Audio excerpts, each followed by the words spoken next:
I'm mad at Nintendo. I feel like they've betrayed me and the other consumers who love their company, and here is why. I've loved Nintendo ever since I was a kid. I got the Switch and I was hooked on Mario Odyssey. I played that game for hours and I was so hooked. I was a huge fan. So this new Direct comes out, the first Direct showcasing the Nintendo Switch hardware and games. It was amazing. It was so good. It blew me away, honestly. I saw the Donkey Kong game. I was obsessed. I saw Bloodborne 2. Really, it's the Dusk Bloods, but whatever. That game was so good. It looked so good. And then, of course, the price came out. System is $450. I understand. We've all been there. Times are tough. I understand that the hardware had to bump up in price because of its capacity. Here's the thing though, the $80 games are crazy. $80 games just for digital and $90 just for literally the case. That's insane. You were built on like cheap systems, affordable game, great pricing. Why did you decide to make your company the first company to sell $80 games? That's wild to me. You are the cheap, respectable brand image that prides itself on being affordable for families, and you just upped your games by like $10, even like $20 compared to games in recent years. I can't believe you did this to everyone. You're not that company. I would understand if they had bumped the prices up, if like PlayStation or Xbox had done it first, but you're the affordable system. Why are you doing it first? Is it just greed? Do you just want to like get money for your incoming games that are really popular and sell well? Or maybe they're just trying to catch up before like the 5-year mark where they have to introduce a new system. But it still feels really greedy. And this is what happens when you change your personal image. I understand the argument of like, oh, the economy is tough, they have to bump it up. Diva, you're a multi-billion-dollar corporation. You'll be fine. It's us who are going to have to struggle with like the $80 expenses. Gaming is now not a hobby, it's a luxury. You need the money and the resources to be able to get these games because they are almost $100. That's crazy to me. Mario Kart is not worth $80. Let's talk about that Direct. Mario Kart, crazy. That game was not worth $80. And they were like, oh, let's wait till the Direct. No. They didn't show us that it was worth $80 at all. I was expecting like a story mode with like fun challenges or whatever, and I would have been like, fine, that's fair. That's worth $80. Diva, it's just racing. We're just racing here. And like, sure, Mario Kart 8 on the Switch and its DLC, it was $80, but way more tracks, way more courses to race on. You have an open world game here. Make a story mode. I just need like a minimum 3 cutscenes and a couple levels. Like I wanted a level in Boo Theater. That would have been so much fun. Are you kidding me? But they couldn't even do that. And now it's just weird power-up switches and stars across the place. That's not worth $80. Not worth it. I would buy the bundle for $50. I think I might have to actually, because I mean, prices are escalating very quickly apparently, and it's going to be $80 by fall.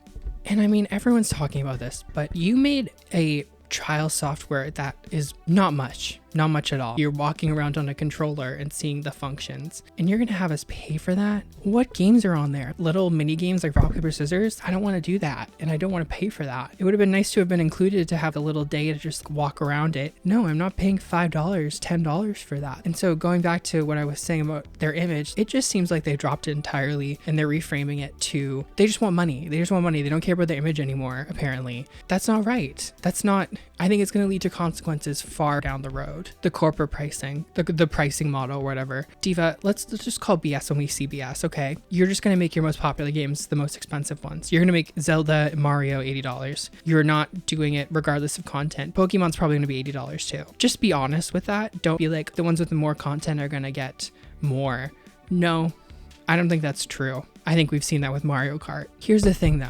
We cannot let cheap lack of content slide anymore. I think that in the past, the Pokemon games have been full price and they are not entirely finished and they're buggy and glitchy. And you know what? I'm sure people will argue with me about that, but I think that the developers and the people who were creating the game were on a very tight timeline, so they didn't have much time to get everything fleshed out. But those were not worth $60, $70. And I did not pay for the DLC because I'm not paying DLC to get just a full game. And I felt cheated out of that. But now, $80, you're the most expensive games in the country, in the world. I'm not letting that slip. I hope you guys aren't either. If we get a bare bones Pokemon game again, I'm rioting. Not really, I'm not rioting, but I am super mad. And I think we should make that aware and have people not buy those games in the future. Here is the positive. Indie developers are going to hopefully be on the rise. I would rather spend $15, $20 for a really good game that's not really as well known than $80 for a game that's well known but doesn't have as much content or isn't trying as hard. They're just super expensive. I don't even know if I will be able to afford this. Same with Kirby Star Riders, Kirby whatever it's called. I don't think that's going to be worth $80 at all. I think they're going to have max 20 courses, probably less. Maybe there's going to be a story mode. I don't know. It's not for me.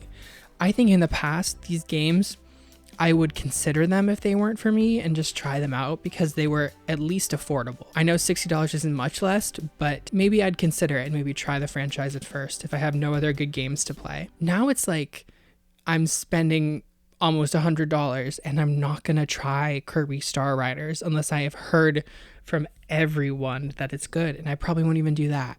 So I think they're going to see a huge loss in like inventory sales, or at least the people not wanting to pick it up anymore. My point is, I'm mad. I feel betrayed. And I think Nintendo knows that, but they just want the money anyway. And they think that they've got us on the leash. But I don't think that they do. I think that they're going to see in the future only some games are going to sell. And you've got to make good content for people to buy these $80 prices. They've also now completely changed their corporate image to just wanting money. So I think they're going to get that in the next few years. But in the future, you're going to need to rebuild my trust. I don't know how you guys feel, but I think you feel the same way. And it's not fair. So in conclusion, Nintendo, do better.